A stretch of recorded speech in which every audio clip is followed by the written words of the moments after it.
The third 2-point topic, not the question, but the third 2-point topic is, hey, tell me what you think the number 1 and the number 2 channels of sensory perception are. Tell me what you think those are. And to finish up that 2-point question, tell me why, and let me know whether one can substitute for the other. Like we call cross-channel, or can substitute for the other. So what do you think the primary ones are out of the 5? And tell me how they might substitute for each other. The fourth and the 5th question are related.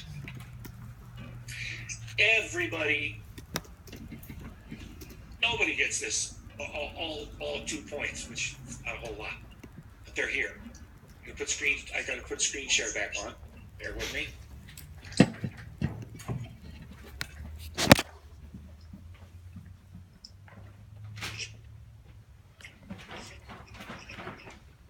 Five question is going to be about who's in the middle. Central tendency. Who's in the middle? Well, here's who's in the middle. The mean, or the average. That's one way of looking at it. The other way of looking at it is in your handouts, is the 50th percentile. So you go to your handouts. Question number 6 is still about central tendency, but we're not talking about the middle. We're talking about the extremes. There's 2 ways of looking at it. One of the extremes is going to be measured per this chart, plus or minus 3 standard deviations, just like it says here. The other one is going to be measured along this scale, in the percentile scale. So make sure you understand those, what they mean. You want to draw that over to the side? That's as good as a written answer. Not everybody speaks English perfectly well.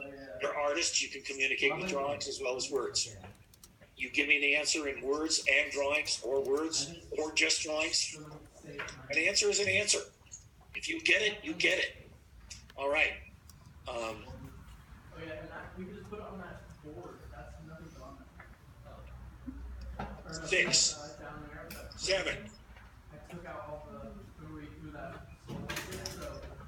Let me just look at it myself and then I'll move it. When we talk about accommodating human variation, there are 2 or 3 different ways we do it. We can do it by making things have sizes. We can do it by making things have adjustability. We can do it by making things have stretchy, compliant, rubbery, adaptive materials. Materials that conform and stretch to us. So just ask you to just expound on a couple of those. How do we make products fit? There's several ways of doing it. Just tell me a couple of them. And give me a sentence explaining that. And that should be your 7 topics for your 2-point questions. There's 2 throwaways in there. I don't know which ones they are. If you don't get them, you don't get them. But if you answer all 7, you might pick up a point or a half a point here or there. Okay? Because I'll give you credit for your best answers. All right. There is more.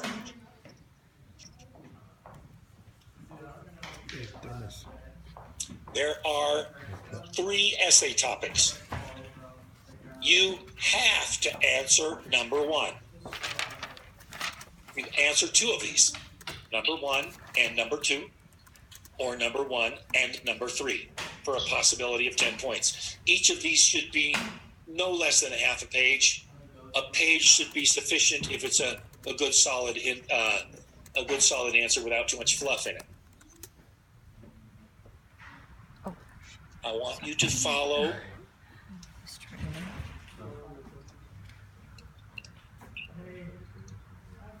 hang on a second, where's my file here that says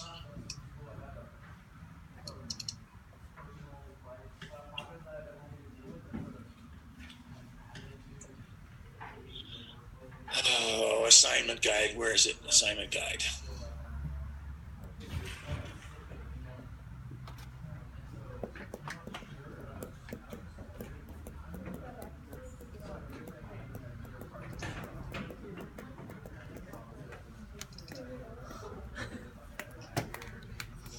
I want you to give me a 7-point analysis, just like you're supposed to be doing for the assignments.